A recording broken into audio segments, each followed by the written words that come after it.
Welcome back, WNST, Towson, Baltimore, and WNST.net. I am back on the beat doing Baltimore Positive. You can hear Mary Miller, Mary Washington, TJ Smith, Dhruv Vignaraja, Mayor Jack Young, Brandon Scott, and many others out of Baltimore Positive. But in the meantime, I'm here to talk about the Terps. I'm here to talk about the Combine, but really I'm here to talk about cheating.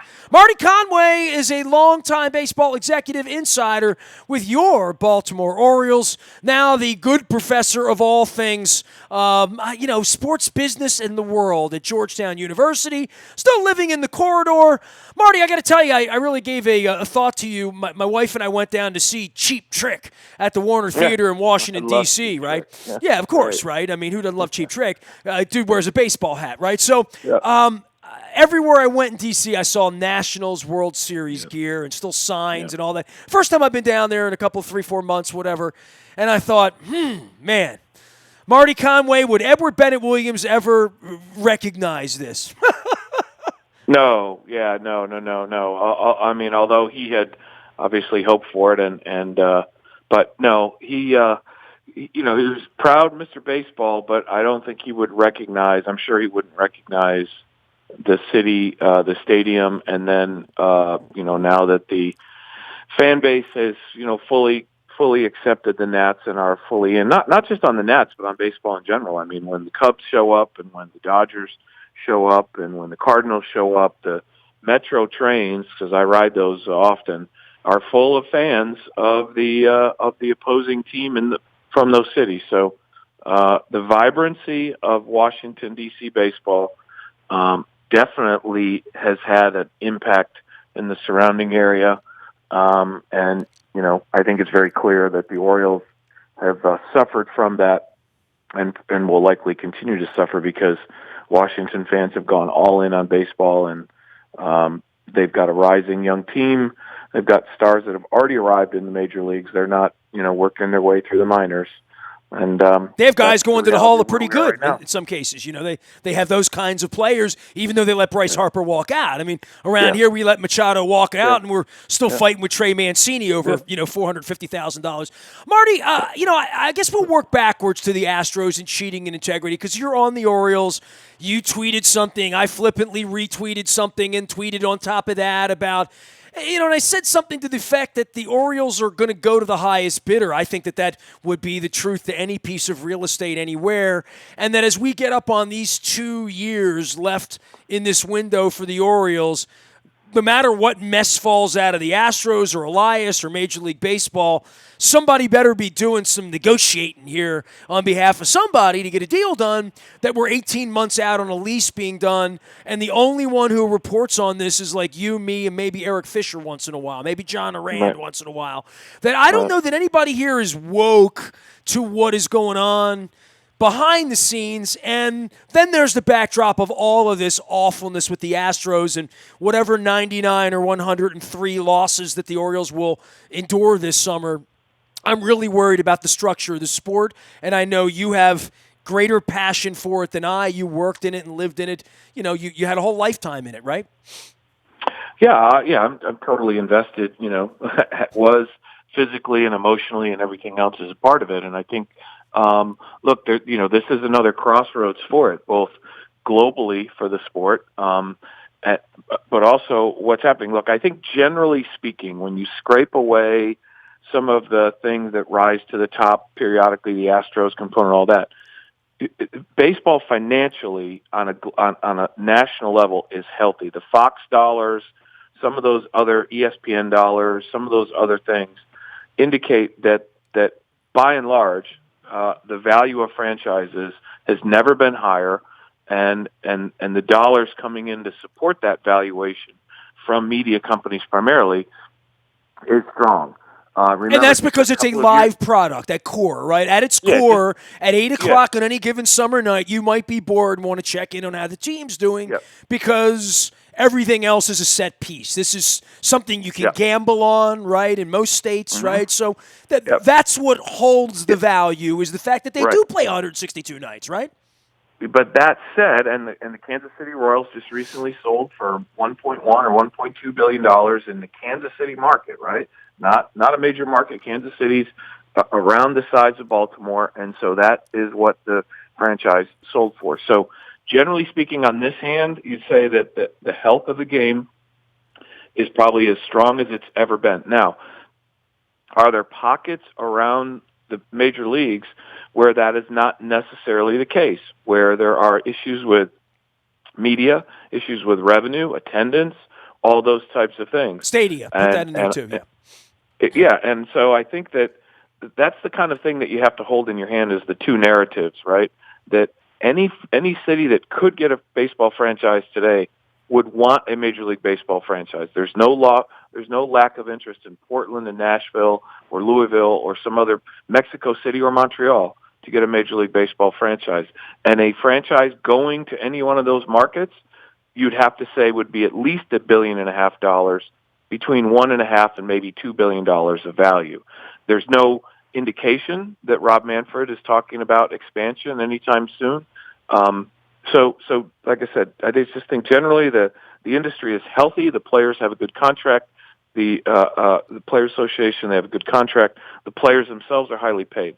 Now, pull back the curtain and look at some of the individual franchises, like, say, in Baltimore, and then I think you have some real question about what goes on 2 years, 4 years, 8 years from now. Well, my concern is that I had someone pretty well placed come up to me at the Super Bowl, and they said this to me, and they're someone in the industry. They said, "Look, I know you've been on the front end of this Orioles might be leaving Baltimore thing, and everybody's poo-pooing you, including you, Marty, and that's cool. I mean, time will tell. I mean, because it does take a lot of things to happen." He said, "But I'll tell you this. I know a lot of movers and shakers in Nashville who tell me the Orioles are coming to Nashville. You know, that they believe that there are people in Nashville who believe they're stealing our baseball team, and that at some point they'll pop that balloon and it'll happen, in the same way that Herbie Belgrad came on my radio show in 1992 and 93, and Bob Loeffler, and you were still running the Orioles and been, all a part of that, and somehow, some way, we were going to dream the dream of being the Baltimore Bombers, right? Like, and as surreal as two parades and Ray Lewis and John Ogden and all that, and my partner Brian Billick and my life has been here, the Washington Nationals, like, I was in an Uber headed over to Georgetown with my wife, beautiful Sunday afternoon, and we're headed down whatever K Street, whatever street that is where Farragut's, I don't know D.C. that well, but we're at Farragut Square. I'm like looking on my Google map, like, this is where, like, Angelo's paraded around Palmero and those guys trying to keep the Nationals out. And I looked around and I saw no less than a dozen Nationals logos, and none of them was even a Walgreens, Marty, if you can believe that. Right. Yeah, no, you were on K Street in near Farragut North, which is where actually the Orioles used to have a retail store in downtown D.C. That was where Edward Bennett Williams at that time started that process, planted a flag, retail flag basically, in Washington to say, this is Orioles country. And was that 79? What year was that? Well, that 80? was in the early 80s, 79, okay. 81, something like that. Also did that in York, Pennsylvania, correct? Yeah, absolutely, yeah. But that flagship store in Washington did a lot of traffic, sold a lot of tickets, sold a lot of merchandise, because it was in a very power play place. His office at Williams & Connolly was 5 floors above where that store was, so he had a vested interest and saw that every day. Tell me the Washington model at that point. Was it like you could go in there and buy a couple of tickets for a Tuesday night against the Twins? Yeah. You would then take the train from Penn Station, Union to Penn, and then grab a cab? Or like, was that the way that happened? Sold everything down there. Had a season and group sales. A small team down there. Had like I said, retail, merchandise team. Ran a lot of promotions. Ran the Oriole Bird down there a couple times a month. Did a lot of things as sort of like I said, a flagship from there. Had a big event right out there in Farragut Square, which is right across from that. And so that was. See, I never felt that till '92, right? I felt that when we moved into the new stadium, and it's like, who the hell are these people, and why are they wearing ties and drinking, Chardonnay and reading the Post? And hey, there's Tom Boswell, and there's, like it. That feels so far away, and that feels like what powered the entire engine of every Robbie Alomar we ever had around here that feels like it's never coming back unless some really smart, wonderful, community-minded, forward-thinking people get involved with this franchise. I wrote that Dear John and Lou and Dear Peter letter a year and a half ago now. I wrote a letter to John Vitelin. He's been gone 11 months now, right? Like, you're laughing. Like, who's running the place? And I go back to this again. Like, they're going to play baseball in 6 weeks, Marty, and they're going to lose a lot. Well, yeah, the other thing that I tweeted out too, which I think was worthy of, which is AT&T, which has gone through a bunch of bought Warner Media. They've done a bunch of things there. They've been actively trying to sell the 4 regional sports networks that they still own, that they acquired over years ago: Pittsburgh, Seattle. Forget where the other 2 are. Root Sports is what the names of those companies are. They used to be Root, and then they became AT&T. They've been proactively trying to sell those because they're looking to pay down some debt, and they see that as really not core to their primary business of cell phones and now a media company. But they've struggled. They haven't been able to get the price that they had wanted. The rumors were that they had wanted close to $1 billion for all 4, which would have valued each one of them somewhere between $200 and $400 million, depending on the size of the market. And they haven't been able. They've had basically one bidder, which was Sinclair, no surprise. And Sinclair has offered a whole lot less than AT&T officials feel like those are worth. But in the meantime, what's happening is the earning income from those properties for next year, this coming fiscal year, is projected to be just 1/3 of what it was 2 years ago. So those engines of growth, which were regional sports networks that still have very strong ratings because it's typically the only game in town from May until football season starts, those engines are no longer functioning like they used to because people have cut the cord pretty aggressively. And so sitting here in Baltimore, you have 3 or 4 big sources of revenue that you control locally. One is that local regional sports network payment. The other is season tickets, right, bought in advance. The other is corporate sponsorships, bought in advance. And then you get further down into individual game tickets and all those types of things. It's selling hot dogs, right? Yeah, literally. If 2 of those first 4 revenue sources are not functioning at their anywhere near their highest power, that's where you get concerned, and that's why you don't hear and see much from the team at the moment in terms of preseason advertising, et cetera. Well, you can't sell enough hot dogs to make up for that, right? Like, you cannot. I mean, the strength is in those regional sports networks paying you $35, $40, $55, or now $60 million a year, and then in addition, your other elements. If those aren't going to be able to do that, either through the current structure of ownership or a new structure of ownership, then that's going to be a setback. And I think by holding back, right, by keeping those rights fees low to the teams, either to the Orioles or to the Nats, and now that's been exposed in the lawsuits, and now, as Rob Manfred said, once those back payments are made, then they set the course for how they negotiate going forward.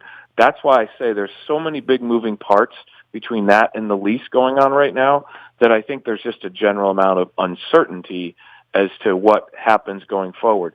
Do I think the team is staying in Baltimore? 100%. I've told you that before, that I think the issues relative to moving a franchise today in baseball and the owners writ large, 75% of the owners would have to approve that, and they would be getting payments off of that. I just don't think that's going to happen. I think they're going to hold other cities out for expansion, not for movement. So I think Rob Manfred's comment the other day about him being, I guess, satisfied, if you will, about what's going on in Baltimore, he wanted to put out that fire ahead of time. I mean, he was asked a question at a press conference, and that was his answer. He did not come out and endorse wholeheartedly, full-throatedly endorse the situation. I think he said it's as best as it could possibly be, which I thought was really a sort of lukewarm response to how he felt about, what was happening. So I think that's kind of the current state. Look, some of those revenue areas are in jeopardy. I think that forces them into a low-cost build versus buy type mentality in terms of the team. And it could take some time before there's much talent arriving at the major league level. Marty Conway is our guest here on WNST. Sports and marketing media professional is what it says out on his Twitter. He is one of my favorite follows. You can follow him there. He blogs not often enough out on LinkedIn as well, and getting around everywhere from Qatar to Georgetown and anywhere in between on things of leadership. And, you work for Peter Uberoth, who, got banged around a little bit in various ways with the Olympics and baseball and being a good commissioner, bad commissioner, great leader, moneymaker in Los Angeles and all of that. I don't know where we are with leadership of baseball, but I want to give you some oxygen on this. I've let you, ramble on all these Orioles things. The reason I really called you was Manfred and the Astros, and you brought it full circle now as to where Manfred is on the Orioles, which is tepid at best. And my problem with the Orioles has always been transparency and where they need to be positioned here in the middle of February when they have the dance floor now until September when Lamar comes back out, right? Or until the Terps win a national championship or the Caps or whatever's going to happen. They're not taking that floor. Yet all that being said, baseball's got the floor right now too, and it's spring training, and it's another year, and Jeter's going to the Hall of Fame and all of that. And this is a scandal for all seasons, right? Like, this is monumental, and this speaks to everything at the heart of the integrity of the game. And it has been so poorly handled. The Jim Crane thing was mind-blowing, but you've spent time around billionaires. So those of us who long to spend time with Peter Angelos, I present Exhibit A of what you would get. Yeah, that press conference, it looked like there was just zero preparation, which doesn't surprise me sometimes with regard to sport, in particular baseball teams, from a public relations perspective. No one had really done a dry run with him to ask those kinds of questions, calling your friends in the media and saying, hey, what kinds of questions should Jim Crane be prepared to answer? These are the kind of questions, having him mock that for 2 or 3 days, an hour at a time, and be fully prepared to stay on message. But again, these guys get approved based on their bank account, not their intelligence level, not their, media acumen. Do some of these guys never get asked a tough question in their life? I mean, seriously, you watch Trump's act every day, and you think, how many more dudes are like this that no one has ever sat in front of them and said, Jim, do you ever think about it the other way? Maybe you might just want to hear the other side just so you can tailor your answer a little. I mean, is everything just a bull in a china shop, man, For most of them, although those that have been involved in public companies, they've been CEOs, owners, the companies that have gone public, they have actually had much more in the way of media training, media savvy, and they're willing to accept that from a media professional and go through some sort of mock process. That I've done that with other people before, ADs and others, to anticipate. And they just don't have the patience to do it. They think they can handle it, and pretty quickly he was in quicksand and couldn't get himself out. Rob Manfred, on the other hand, he's clearly made the decision that we are not disciplining the players in any way, and his gambit was to give them immunity to talk about it in return for not. Now, having said that, I think the way that he could have easily handled that at the end of the day is to say, you know what, this year only, the Houston Astros are not eligible for postseason play, right? That takes the players that are still there and part of it. You can then say the team itself is not eligible for postseason play. Again, he might have I go back to the Donald Sterling thing. The beauty of Adam Silver was he took something that would have taken 2/3 of the owners to approve, and he got them to approve it unanimously because he said this is the right thing to do. Now, owners typically don't want to vote against themselves. They don't want to give the commissioner power to do something to another team that somewhere down the road could happen to them. But his dilemma was, by not taking the team out, at least for a year, I don't think it's 3 years, I think it's 1 year, he could have then reconciled with the other players in the league. What he didn't anticipate was, yes, he gave the Astros players the leniency, but what he didn't realize was he alienated players on the other teams in the league, and he's touched off sort of an intramural backyard fight that now he has to inject himself back in, and he's going to have to do this all season long, unfortunately. And I just saw that Vegas published a prop bet on the number of times that Astro hitters get hit at the plate. I think it's like 85. So, I mean, they put themselves in that kind of situation where he's sort of a punchline right now in terms of leadership. But that was the gambit that he made, and I think he clearly came up short by not penalizing the team in terms of some postseason opportunity, at least for this year.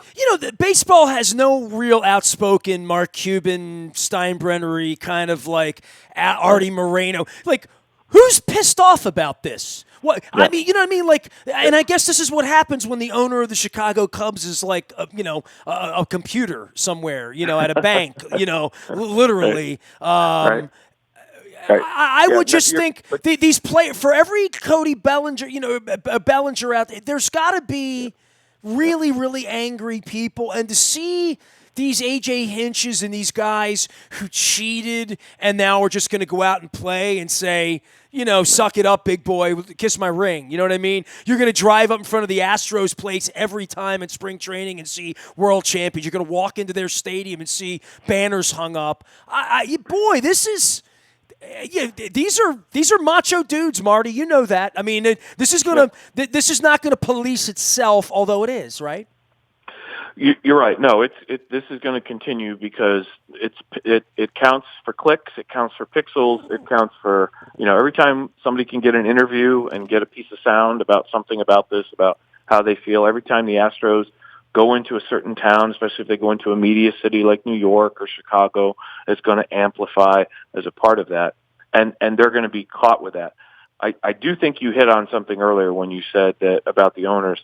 The other owners have been in lockstep, and I believe that he's probably threatened them with $5-10 million fines if they were on the record about criticizing what's done here, because early on I did see some quotes that were anonymous attributed to other owners who made it very clear that they were not happy with the way that this finally was adjudicated, but they have remained in lockstep, at least for now.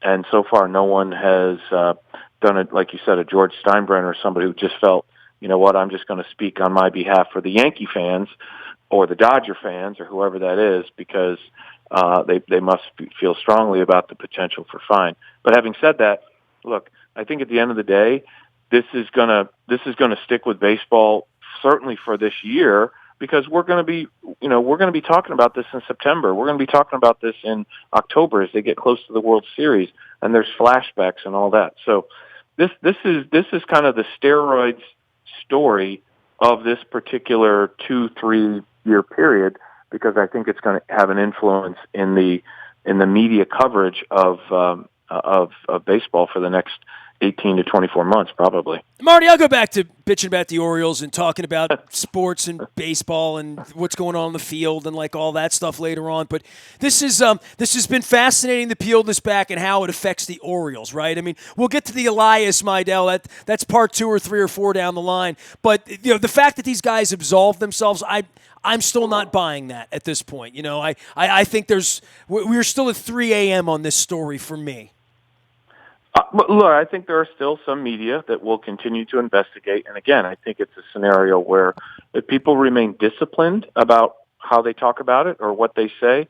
But at the end of the day, right now, I think everybody's been penalized, but I would not be surprised if some of those Astros employees who are not A.J. Hinch, who are not Jeff Lunau, that were published, lost their jobs even previously, don't intimate that other people knew as a part of it. So I agree. I mean, I think there's still people that want to state their case and they want to protect their interests. And if that means taking somebody else along for the ride as a hostage, media-wise, then I think that could potentially happen as well. It certainly would be a breaking story for an aspiring journalist down the road if they really want to be aggressive in that regard. Well, here we go. Marty Conway joining us here, the good professor from Georgetown University. You can follow him out on Twitter as well as LinkedIn.